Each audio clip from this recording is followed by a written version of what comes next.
Good afternoon. I hope this is not too loud. It sounds a little loud. Okay. Well, I got to do this one in English, guys, so that's what Doug asked me to do. So usually I do my talks in Spanish. So, yes, this is, I want to thank Doug and Adelina for inviting me to this super conference. It's the second one I'm doing. I did one 6 years ago on his first Discoveries venue.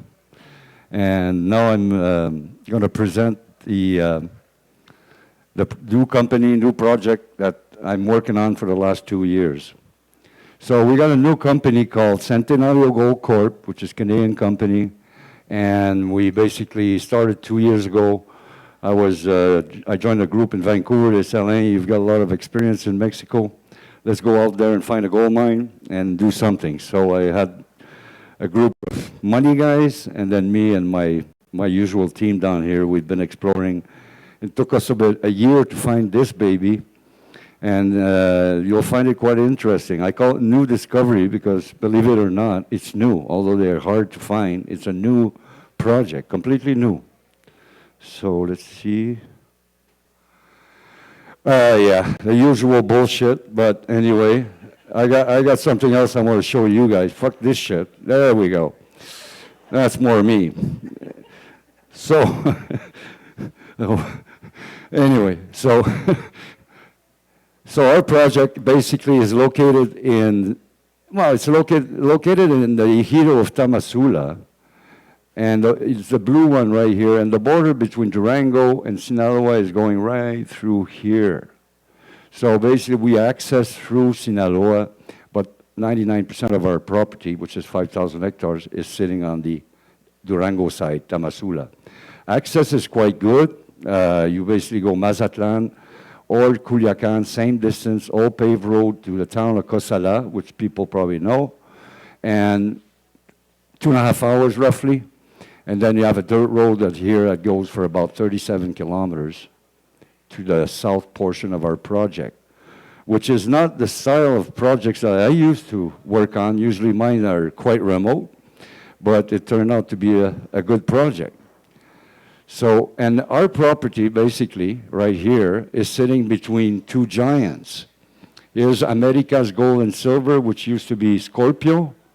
It's basically carbonate replacement type deposits. It's in production right now. There's a mining at San Rafael. And you've got the famous Guadalupe Los Reyes, old district down here that's been operated by Prime Mining Corp in the last, I'd say 8 years, 6, 7 years.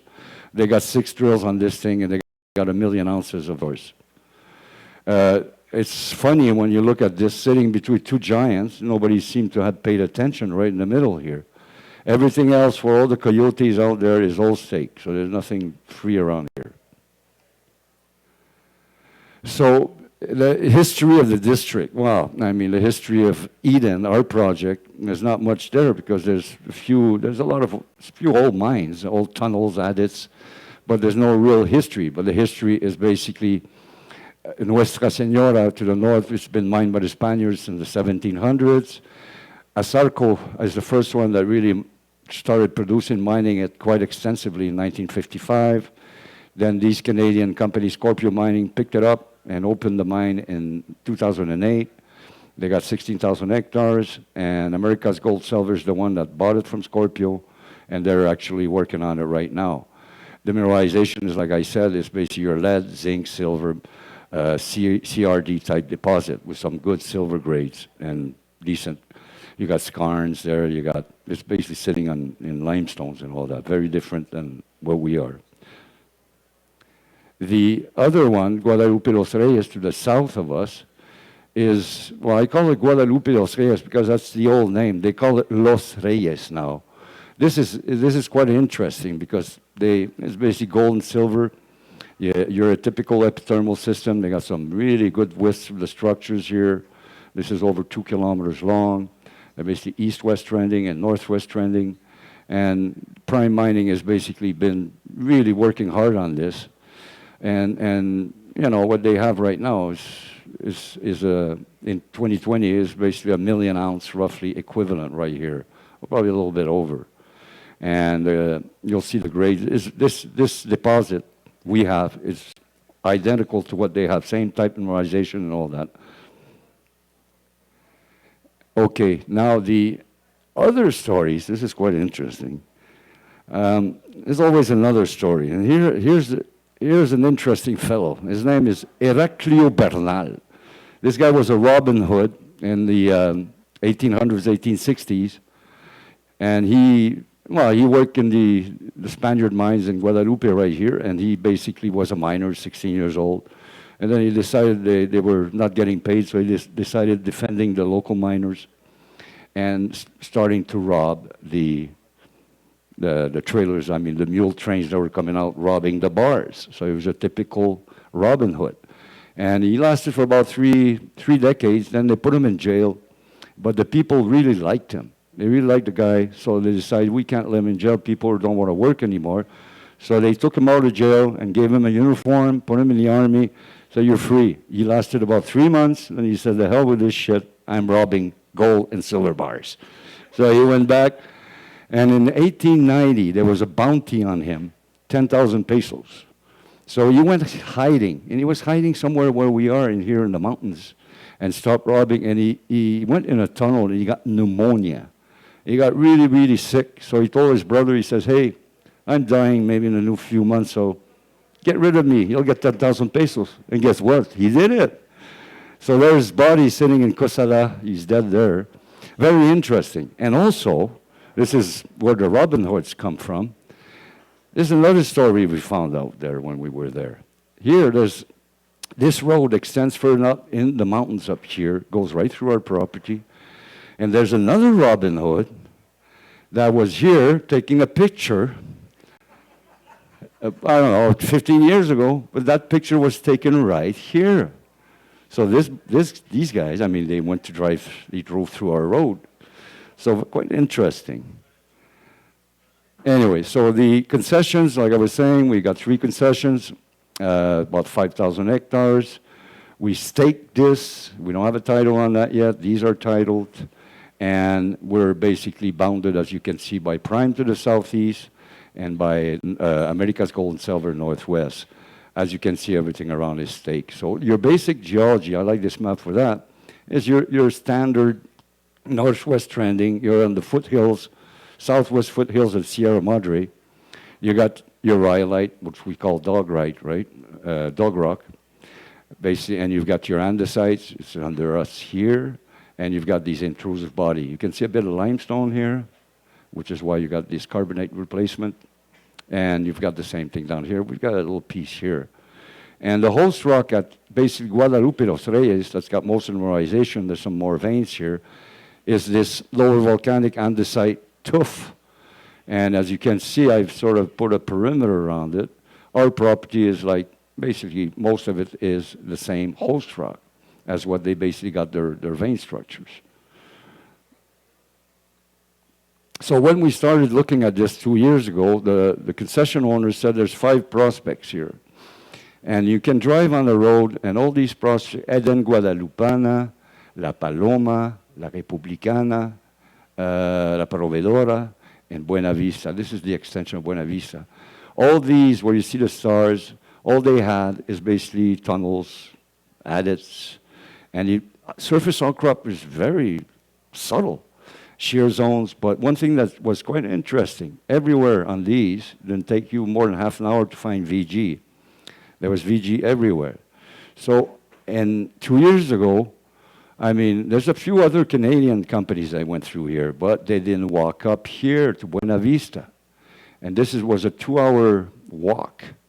And we said, we're going to go look at this baby. And we've noticed that here, wow, you got a beautiful exposure of one of these structures, they're all similar structures, going north-north 20 east, and it has about 150, 200 meters of workings there, tunnels. So we said, wow, look at this. And we took a few samples. It was quite exciting. So we decided to do our work on that central zone here. And as you can see, basically the central zone is this, about 150 by 100 meters, and it's centered there, we call Buena Vista. And we took some incredible took inside the tunnels on surface samples, and some very interesting numbers, up to 240 grams gold. And this thing, we just, wow, look at this. There's a vein here, there's a vein there, there's a vein there. They're all parallel, trending the same way, dipping to the east about 50 degrees, and fantastic grade silver. And another thing that's quite interesting, mineralogy. You don't have any base metals here. You have no nasties. You have no antimony, no arsenic. It's just pure gold and silver. It's very tough to use, try to find pathfinder elements. We got a bit of barite signature. So, but no, it's clean, clean, clean, all oxidized. And so we were quite pleased to find these results, our initial sampling program. So we decided, here's basically from one of these tunnels, you can see the vein inside. Nice width to it. This is probably 30 grams gold per ton. And there's the same basically thing, same structure at surface.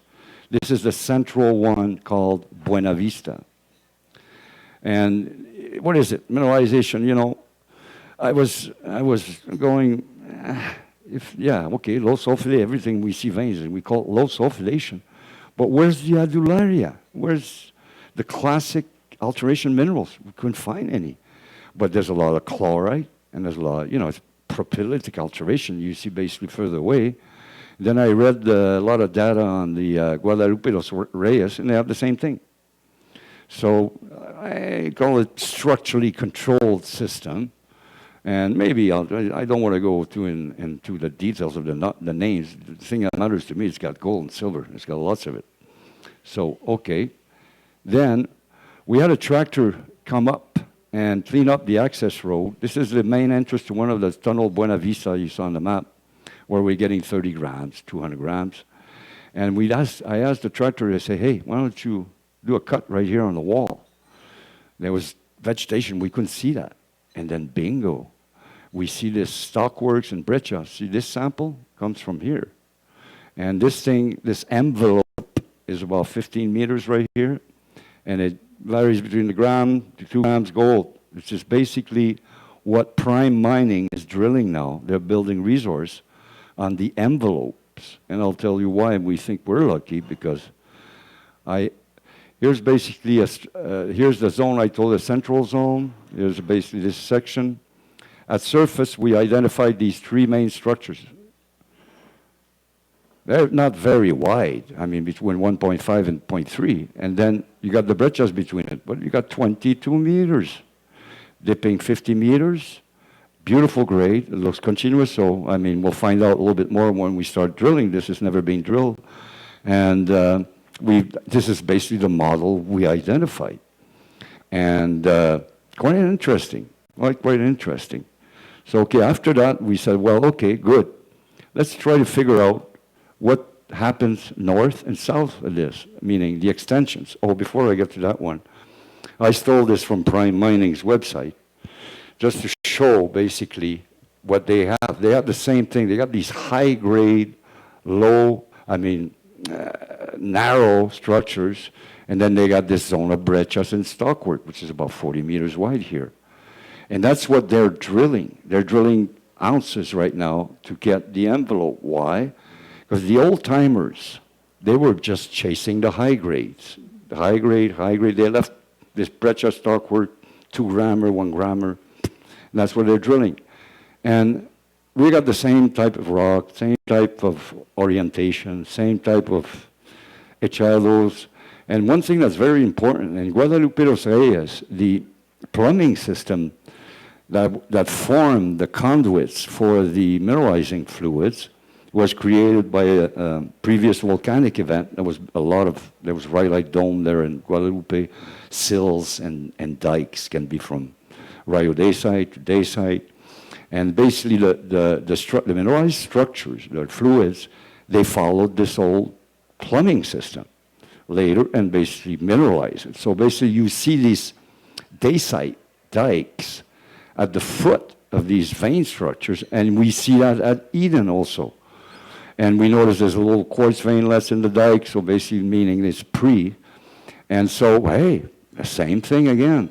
Quite interesting. But one thing I like is that, okay, let me go back on that one. Here at Guadalupe Los Reyes, the old timers, they mined the high grade down to 200, 300 meters down. There's nothing left. On our structures, it's probably 10 meters, so wide open at depth. And so we decided after basically the work we did on the core zone, here's the core zone, we decided let's go north, let's go south. We use your standard old, send the geos, bang the rocks, you know, and see what you got, take some samples. Took a while to do it, to cover the whole ground. To the south right here, there was basically no exposures, but you could see Breccia's zones of a lot of amethyst quartz, this famous green quartz, veinlets. So and then we tied the dots, and you've got basically a nice 2.8 kilometer long structure.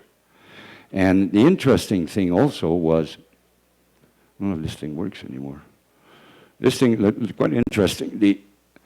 When you look at this structure, we thought at the beginning, when we were here, that this baby was going down that way. There's a prospect here we call Eden Guadalupana with some old mine workings. But by putting the dots and mapping, no, it connects with the other prospect called La Paloma. VG, working. So we got a nice little connection.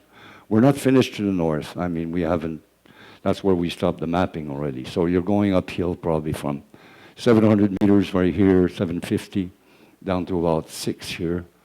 And we say about no more than 800 meters up here. So quite interesting. And the thing I like about the mapping is, you know, here's a nice picture. So this is the core zone of the old mine I showed you. And after we cleaned up the road right here, we basically, here's our main Buena Vista structure. It needs new batteries, huh? Anyway, and this thing basically is the northeast extension of the Buena Vista we call corridor.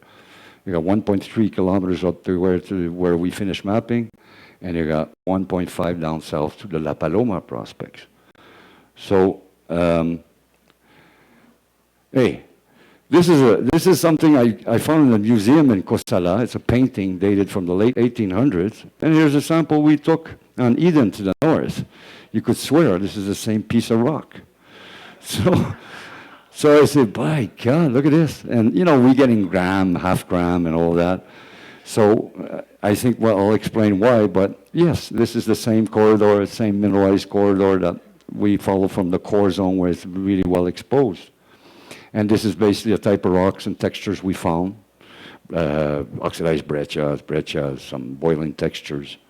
And so that basically did the first mapping and sampling and say, okay, now let's go back in there and set a grid. We did 32 kilometers of lines here. They're spaced 200 meters. And basically we decided to do soils and geophysics, IP resistivity geophysics with my good friend Simon right there. And did a good job, by the way. So I used to do a lot of geophysics. I believe it quite strongly. So, and let's see what happens there. And, you know, this basically gives you a detail, the lines and all that. Pay attention to this baby here, La Proveedora. We did 3 lines also there. I'll explain why. This is one the geologists like. I'll show you why. So anyway, here's an idea of, like I said, there's not many pathfinders. We use gold and silver. Here is gold. This is just the only results we received so far. So it fits like a glove. No problem there. Silver, the same thing. And then geophysics. Well, this is one of these government maps. I mean, it's an old one. And the geo showed that to me. I said, wow, what a coincidence. Right in the middle of a dipole, and there's our structure. Nice fit. Anyway, so the IP resistivity was very, very good, worked very well. Basically, this is showing you the resistivity anomaly that we have on the main structure that I showed you. And this pant leg, or this anomaly, is continuous all the way to the north and all the way to the south for over 3 kilometers. So it worked very, very well. So after we're basically we're ready to drill on this thing. We got the permit, we got the community permit, and this is basically the program we want to do for the first phase, 2,500 to 3,000 meters, 15 holes, and hit the main zone. I've got this there because when you apply for a drill permit, as you know, it doesn't cost you more to add 25, 30 more drill holes. So I said, let's put 50 holes. So we have enough drill holes and want to go for a few years. And we're ready. I mean, we're drill ready. We're just waiting for a bit of money. Anyway, so drill pads are ready. So remember I showed you this. I'm almost done here, guys, so I'll be on time. I told you about the mystery. I call it the mystery. It's called La Proveedora, right here. So it's not been mapped. There's not much at surface. All you have is an old section that was given to us, I think it's 1980s, from an old miner. And everybody, the local guys, said they were mining this in 1950, 1960. And they were getting stuff like hundreds and hundreds of grams of silver and kilos of, 100 grams of gold and kilos of silver. But the problem here is we can't get in. There's an entrance right here. So our inclined to come in. We tried. You got bat shit all the way up to here and there, and it's loaded with bats. So, we tried all kinds of masks to get in there to get a sample. We couldn't get in.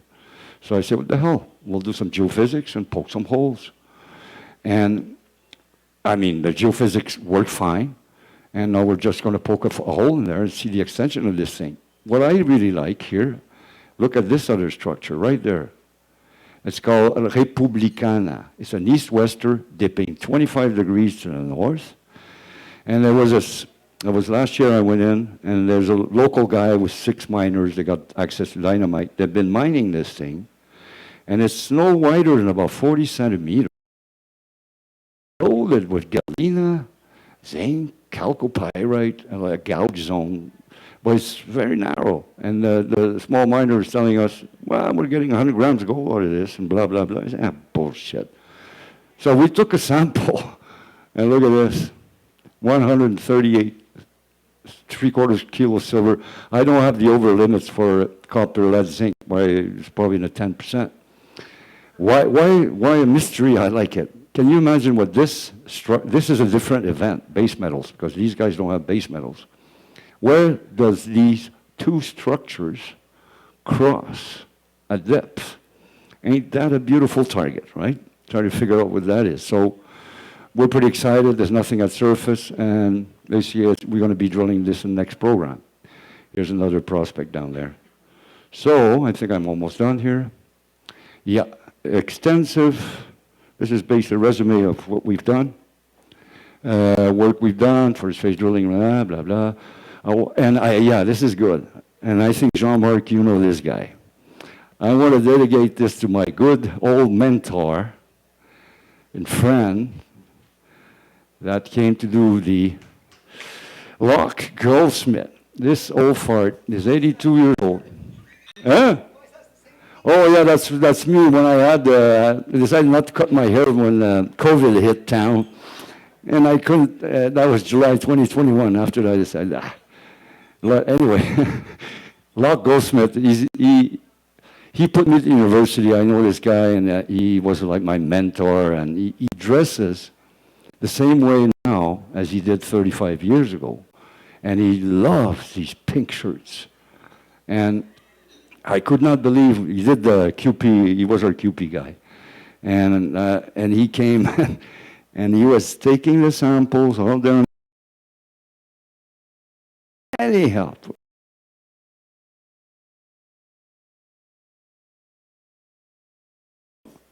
and he still goes at it. This guy's never stopped. So I decided I'm going to dedicate this talk to good old Locke. He's got a strange name. You should switch it around, Gold Locksmith, no? But anyway, just a little remark. When we were working for him 35 years ago, when I was a kid, we used to call him a mix between the Beatles and Rasputin, because he always had this friggin' beard, and he had the Beatle haircut in those days. A good sense of humor, anyway. So that's it, guys. That's it for me.